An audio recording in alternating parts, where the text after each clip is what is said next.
అనుకున్న గాని మహారాజు నాకు నావాడు.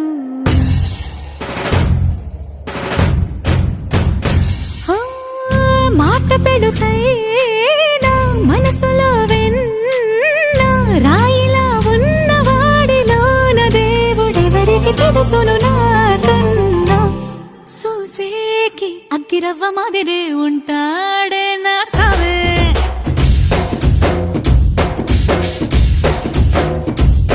మెత్తాని పత్తి పువ్వుల మరే సంటో